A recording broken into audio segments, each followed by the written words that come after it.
In the realms of modern science, particularly in the study of Earth's history and the universe, a compelling question arises. Does the creation narrative in Genesis chapters 1 and 2 align with contemporary scientific theories and accumulated knowledge? This topic has piqued the interest of many scholars and theologians, including S.D. Luzzatto, Samson Raphael Hirsch, Israel Lipschitz, Rabbi Kook, Rabbi Gedalia Nadel, and more. It's also the subject of several books such as Genesis and the Big Bang by Professor Gerald Schroeder and others. However, there's a counter viewpoint that argues against finding harmony between the biblical texts and scientific descriptions. This perspective suggests that the Torah is not a scientific book, but a sacred text with a spiritual educational purpose. Therefore, its creation stories shouldn't be taken literally. The Torah and science, they argue, operate in completely different realms, like body and soul, or physics and morality, each with its own language. It's worth noting that this viewpoint may be theologically valid, but it certainly wasn't the perspective of Jewish sages throughout history. They considered the creation narrative as a realistic description and discussed its details in light of the scientific and philosophical understandings of their times. Those who adopt the non-literal approach might feel that the contradictions between the Torah's descriptions and scientific accounts are so vast that they necessitate completely removing the Torah from any realistic context. But is this necessarily the case?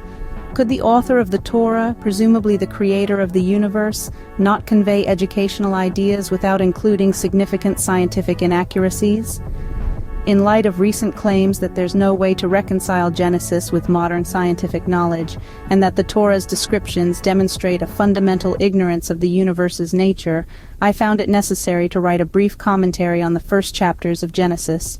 This commentary, which isn't particularly novel and primarily draws on the interpretations of the aforementioned scholars, aims to demonstrate the compatibility of these texts with current knowledge. Before delving into the commentary, a few premises are essential. The Torah is indeed a sacred book aimed at conveying divine ideas, not scientific knowledge. Therefore, it does not attempt to revise the cosmological perceptions of the ancient world, but uses the concepts and terms prevalent at the time, integrating them into a worldview where everything is a creation of God. It's important to distinguish between facts and theories in science, especially regarding the formation of the world. Theories about Earth's formation are based on the assumption that natural laws and processes have always been as they are now, but this might not be the case. Science is limited to what exists now and cannot definitively state what happened in the distant past.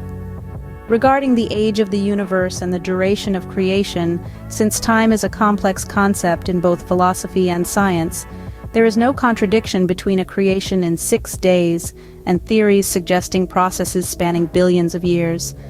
Day could refer to an undefined era, or perhaps from a divine perspective, billions of years are equivalent to 6 days. Therefore, the duration of the creation processes, whether measured in epochs or minutes, is beyond the scope of knowledge and enters the realm of philosophical speculation. Let's now analyze the verses in order. Genesis 1. 1 states that God created the heavens and the earth. This verse does not describe how the universe was created, but merely states that it was created by God. The following verses focus on what happened on earth, from the perspective of an observer on its surface. Verse 1. 2 describes earth as formless and empty, with darkness over the surface of the deep, and the Spirit of God hovering over the waters. This could refer to a planet covered in gases and water vapor, obscuring light and causing darkness. In verses 1, 3, 5, God creates light, distinguishing between light and darkness, naming them day and night. This could be the light of the sun finally penetrating the dense atmosphere. The appearance of light and darkness corresponds to day and night. Verses 1, 6, 8 describe the creation of the sky, separating water into atmospheric vapor and liquid oceans. This reflects the formation of Earth's atmosphere and hydrosphere. Verses 1, 9, 13 depict the appearance of dry land and vegetation, aligning with geological processes shaping Earth's surface and the emergence of plant life. In verses 1, 14, 19, the clearing atmosphere reveals celestial bodies like the sun, moon, and stars, enabling the measurement of time. Verses 120, 23 describe the creation of marine life and birds, possibly referring to the emergence of various forms of life, including dinosaurs and early avians. Verses 124-25 cover the creation of land animals, including mammals, which could have evolved from earlier life forms.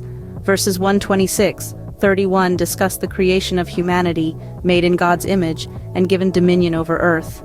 This does not detail how the first humans appeared, leaving open the possibility of evolution. Genesis chapter 2, rather than contradicting chapter 1, may describe a specific event, the creation of Adam and Eve in the Garden of Eden. This narrative could represent the transition from prehistory to history around 6,000, 10,000 years ago. It's possible that Adam and Eve were not the first humans but were special creations with unique qualities. Their descendants, after the flood, could be seen as the ancestors of modern humanity. In conclusion, while some might dismiss this interpretation as apologetic, it aims to demonstrate that a general look at Genesis's first chapters can indeed align with current scientific understanding. As always, whether to believe or refute the Torah is a personal choice. But those who choose to believe should not feel any difficulty or embarrassment regarding the compatibility of Genesis with historical and scientific reality.